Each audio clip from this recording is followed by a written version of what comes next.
नमस्ते, I am Deepali Goyal. स्वागत करती हूँ आप सभी का साइंस मैजिक पर। तो स्टूडेंट्स, जैसा कि आप सब जानते हैं, हम लोग हमारी एनिमल हस्बेंड्री यानी पशुपालन खत्म कर चुके हैं। आई होप आप लोगों को वो काम आई होगी। आई होप आप लोगों को जो इधर उधर से आपको डाटा इकट्ठा करना पड़ता था वो आपको एक जगह पे उसके थ्रू मिला होगा। तो जल्दी से देरी ना करते हुए आज की क्लास में हम क्या पढ़ने वाले हैं ये मैं आपको बता दूं। हम उसी पशुपालन पालन से रिलेटेड प्रीवियस ईयर क्वेश्चंस करने वाले हैं। ठीक है, मैं आपकी कुछ सीरीज चलाऊंगी जिसके अंदर आपको प्रीवियस ईयर क्वेश्चंस करने को मिलेंगे जो कि पिछले सालों में पशुपालन से रिलेटेड क्वेश्चंस में मतलब एग्जाम्स में आए हैं। ठीक है, तो आज है 30 क्वेश्चंस की सीरीज हमारे पास। तो शुरू करते हैं क्वेश्चन जल्दी से। ऑप्शनल लिए वन लाइनर्स क्वेश्चन है। ठीक है, तो जल्दी जल्दी आंसर देंगे क्योंकि इतनी इजी है एनिमल हस्बेंड्री। देखो 3 वीडियो में मैंने एनिमल हस्बेंड्री खत्म करवाई। ठीक है, 3 वीडियोस यानी कि मुश्किल से 1 घंटा। ठीक है, उस 1 घंटे में आपको पूरी एनिमल हस्बेंड्री जब आपको मिल चुकी है तो अब आपको ऑप्शन की जरूरत ही क्या है। अब तो आपको चुटकियों में आंसर देना चाहिए। जब आप इतने सारे सब्जेक्ट पढ़ सकते हो, English, Hindi, math, science, GK, GS, पता नहीं क्या क्या पढ़ते हो, कंप्यूटर, कितने सब्जेक्ट पढ़ते हो, तो इतना सा रट्टा मारना तो मुश्किल नहीं है ना। चलिए शुरू करते हैं। पहला क्वेश्चन हमारे पास क्या है। प्रतिदिन के हिसाब से दूध का उत्पादन सबसे अधिक कहां पर है। प्रतिदिन के हिसाब से यानी कि एक दिन में मैक्सिमम दूध किस जगह पर सबसे ज्यादा बनता है। तो प्रतिदिन के हिसाब से अगर पूछा जाए ना तो आप आंसर दोगे पंजाब, नहीं तो हरियाणा आता, लेकिन प्रतिदिन के हिसाब से पूछा है तो पंजाब, और पंजाब ऑप्शन में ना हो तो हरियाणा। ठीक है, तो प्रतिदिन के हिसाब से यानी एक दिन में सबसे ज्यादा दूध कहां पे बनता है, पंजाब में, लेकिन ओवरऑल देखते हैं तो हरियाणा में। ठीक है, उसके बाद आता है सबसे बड़ा ऊंटों का मेला यानी कैमल मेला। कैमल ऊंट मतलब यहाँ पर कैमल है। ठीक है, कैमल ऊंट का मेला कहाँ लगाया जाता है। तो ऊंट सबसे ज्यादा कहाँ होते हैं, सिरसा में, लेकिन मेला कहाँ लगता है, तो ऊंटों का मेला लगता है भिवानी में। कहाँ पे लगता है, भिवानी में। फिर आता है सुअर अनुसंधान केंद्र कहां पर है, यानी कि research centre of pig. Pig का रिसर्च सेंटर कहां पर है, तो आप याद रखोगे, मैंने आपको पढ़ाया भी है, ये है बसवाड़ा करनाल में। कहां पर है, बसवाड़ा करनाल में है सुअरों का अनुसंधान केंद्र, यानी अनुसंधान केंद्र मतलब रिसर्च सेंटर। ठीक है, हिंदी इंग्लिश दोनों में बता रही हूँ। फिर आता है देश का पहला नंदघर। नंदघर क्या होता है भाई, जहां पे छोटे छोटे बच्चों को रखा जाता है, आंगनवाड़ी बोल देते हैं जिसे, तो वो कहां पे है देश का पहला। तो आपको याद रखना है ये है हसनपुर,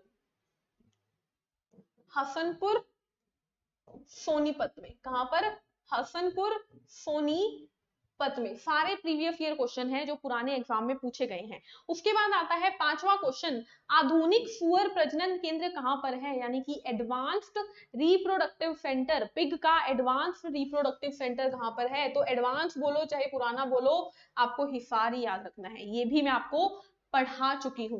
राष्ट्रीय दुग्ध अनुसंधान संस्थान कहां पर है, यानी कि हमारी जो दुग्ध मतलब मिल्क रिसर्च सेंटर कहां पर है, तो आपको याद रखना है ये कहां पर है, ये है करनाल में। ठीक है, कहां पर है, करनाल में। सघन पशु विकास परियोजना की शुरुआत कब हुई, बहुत बहुत बार पूछा गया क्वेश्चन है ये, कई बार पूछा गया है, आपको याद रखना है, हुई थी 1972 में। कहां पर हुई थी, तो भिवानी में हुई थी। ठीक है, सघन पशु विकास परियोजना यानी इंटेंसिव कैटल फार्मिंग।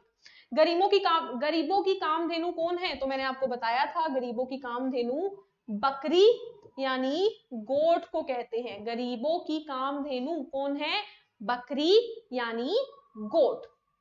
फिर आता है हमारे पास भैंस के गर्भकाल की अवधि क्या है, यानी क्या पूछ रहा है ये, गेस्टेशन पीरियड पूछ रहा है। गेस्टेशन पीरियड यानी कितना समय भैंस अपने बच्चे को रखती है, तो आपको याद रखना है कि कितना है ये, 331 दिन। कितने दिन थे, 331 दिन थे भैंस का गर्भकाल। 330 भी एक्चुअल में, ये जब क्वेश्चन पूछा गया ना तो ऑप्शन पता क्या थे, ऑप्शन में था 240, 280, 300 और 311। ठीक है, अब देखो कहीं पे भी 331 और 330 नहीं है, तो आंसर 311 आना था तब, क्यों, क्योंकि सबसे पास यही है। तो 331 दिन क्या थे, गर्भकाल के थे भैंस के। जीवन काल के कितने थे, तो 20 से 25 साल। फिर आता है जाफराबादी भैंस कहाँ पाई जाती है, तो जाफराबादी भैंस कहाँ पाई जाती है, गुजरात में पाई जाती है। और सबसे भारी भैंस भी कौन सी है, तो सबसे भारी भैंस भी हमारी जाफराबादी भैंस है। सबसे ज्यादा दूध में वसा किस भैंस के होता है, तो भदावरी भैंस में, ठीक है। सबसे ज्यादा दूध कौन उत्पादित करती है, मुर्रा भैंस। गैर जुगाली करने वाला पशु कौन सा है, तो आपको एक ही याद रखना है गैर जुगाली वाला, वो है घोड़ा। घोड़ा क्या है, गैर जुगाली करने वाला। तो पहला क्वेश्चन क्या है, एक दिन में दूध उत्पादन सबसे ज्यादा कहाँ पे, पंजाब में।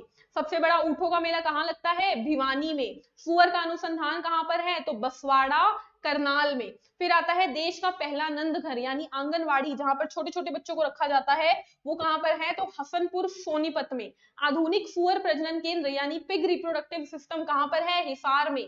राष्ट्रीय दुग्ध अनुसंधान संस्थान यानी कि मिल्क रिसर्च सेंटर करनाल में।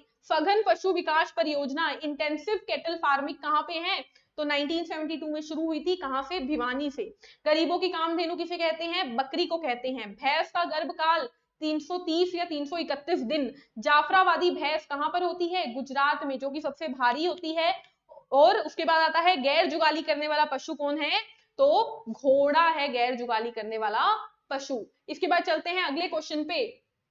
क्या क्वेश्चन दिख रहा है, पशु प्लेग किस प्रकार का रोग है, तो पशु प्लेग से स्टूडेंट्स कई बार क्वेश्चन आया है। पशु प्लेग एक वायरस यानी विषाणु जनित रोग है, विषाणुओं से होने वाला रोग है पशु प्लेग। फिर आता है गाय का जीवन काल कितना होता है, तो 20 से 25 साल जो होता है वो गाय का जीवन काल है। भैंस का कितना होता है, तो वो भी 20 से 25 साल होता है।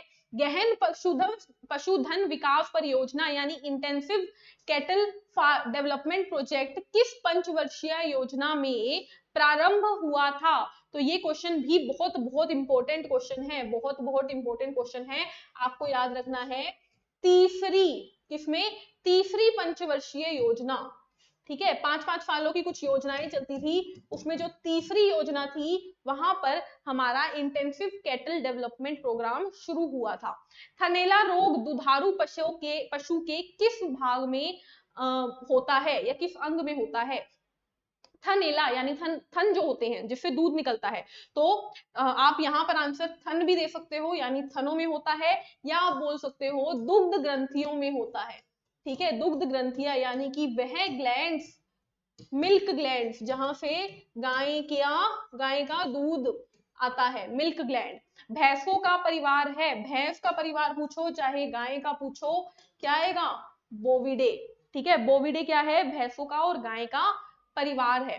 फर्स्ट क्लोन डोली किसका बनाया गया था, देखो भैंसों का पहला क्लोन कौन था, भैंसों का पहला क्लोन था गरिमा, लेकिन फर्स्ट क्लोन जो डोली नाम है उसका, क्या नाम है, डोली नाम का क्लोन है, वो पहला किसका बनाया गया था, तो आपको याद रखना है पहला क्लोन जो है वो भेड़ का बनाया गया था, शिप का, किसका, भेड़ का बनाया था।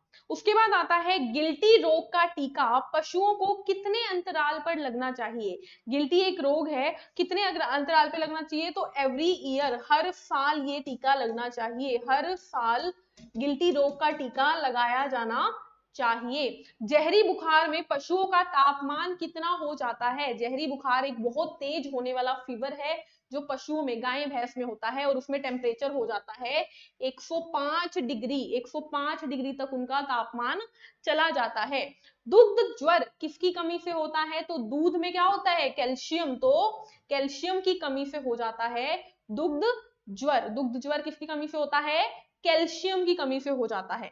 जुगाली करने वाले पशुओं का पेट कितने भागों में विभाजित होता है, तो 4 भागों में। जुगाली वाले जो पशु होते हैं स्टूडेंट्स, जुगाली वाले जो पशु होते हैं उन्हें बोला जाता है रूमिनेंट, क्योंकि उनके अंदर एक एक्स्ट्रा भाग पेट में पाया जाता है जिसे बोला जाता है र्यूमेन, ठीक है। और जो गैर जुगाली वाले होते हैं उन्हें बोलते हैं नॉन रूमिनेंट, ठीक है। उनमें रूमेन नहीं होता, उनमें पेट में 3 ही भाग होते हैं, जैसे कि घोड़े में नॉन रूमिनेंट 3 ही भाग होते हैं, लेकिन गाय भैंस ऊंट में क्या है, 4 भाग होते हैं, रूमेन भी होता है। रानीखेत एक कैसा रोग है? तो रानीखेत एक वायरस से होने वाला रोग है, विषाणु से होने वाला रोग है, और ये किसमें होता है? तो ये मुर्गियों में होता है, ठीक है, मुर्गियों में होता है। तो क्या पढ़ा हमने? हमने पढ़ा पशु प्लेग वायरस से होता है। गाय का जीवन काल कितना होता है? 20 से 25 साल। गहन पशुधन विकास परियोजना, इंटेंसिव कैटल डेवलपमेंट प्रोग्राम,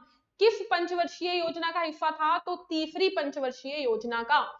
थनैला रोग दुधारू पशु के किस अंग को प्रभावित करता है? तो थन या दुग्ध ग्रंथि को। भैंसों का परिवार, गायों का परिवार, बोविडे, ठीक है, बोविडे। अगर बोविडे ऑप्शन में ना मिले तो हो सकता है बोवाइन मिले, तो डरना नहीं है। फर्स्ट क्लोन कौन था? डोली किसका था? भेड़ का, शिप का। भैंस का पहला क्लोन कौन था? गरिमा। गिल्टी रोग का टीका पशुओं को कितने अंतराल पर लगना चाहिए? तो हर साल, एवरी ईयर। जहरी बुखार जो होता है उसके अंदर टेम्परेचर पशुओं का कितना हो जाता है? 105।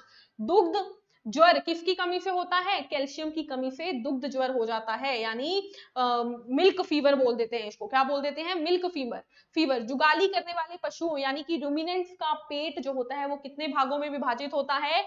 4 भागों में।